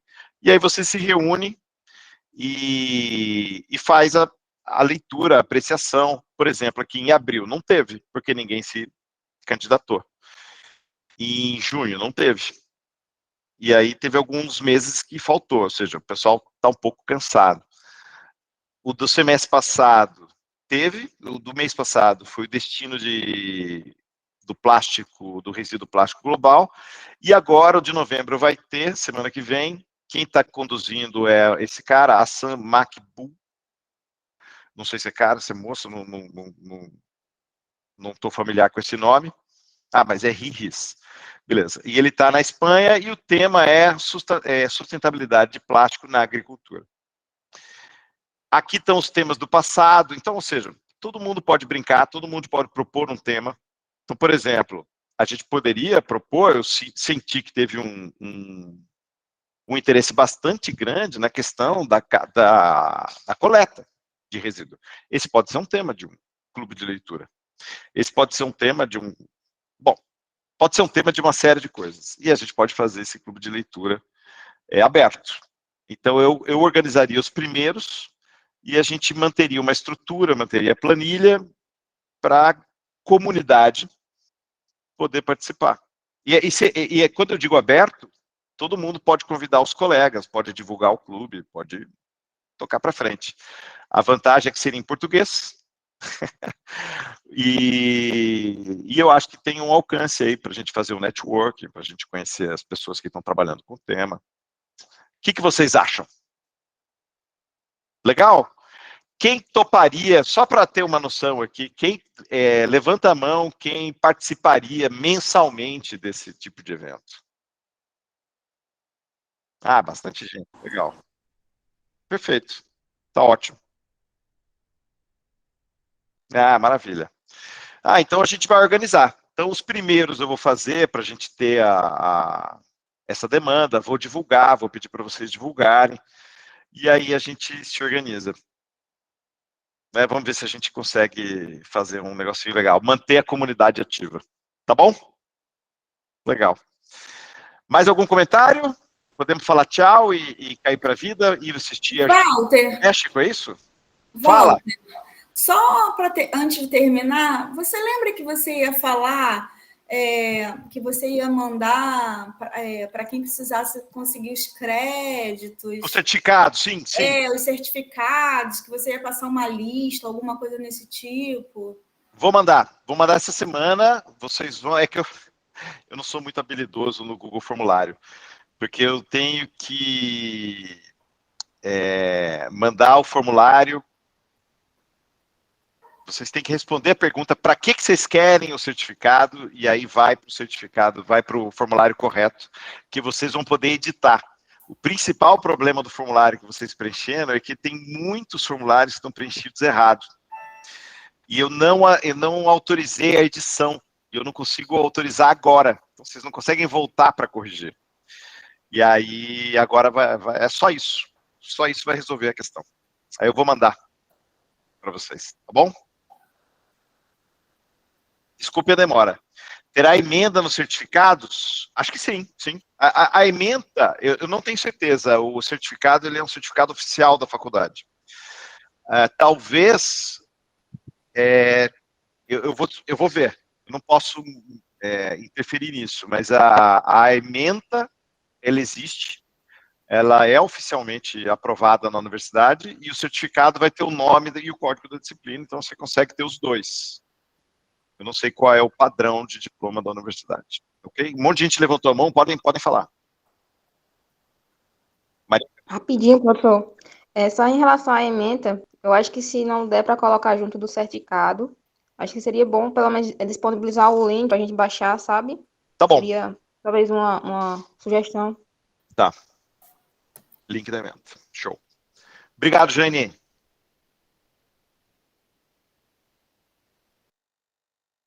Maria Carolina Saque? Não, professor, era só... era a outra mão. E a Janaína também deve ter sido a outra mão. Tá. Perfeito. Tá bom. Então tá bom, gente. Até semana que vem, então. Nos vemos semana que vem. Beleza, pessoal. Bom dia. Valeu, tchau, tchau. Tchau, pessoal. Obrigada, professor. Bom dia. Valeu, prof. Tchau. Valeu, gente. Boa semana para todo mundo. Bom dia. Bom jogo para todo mundo.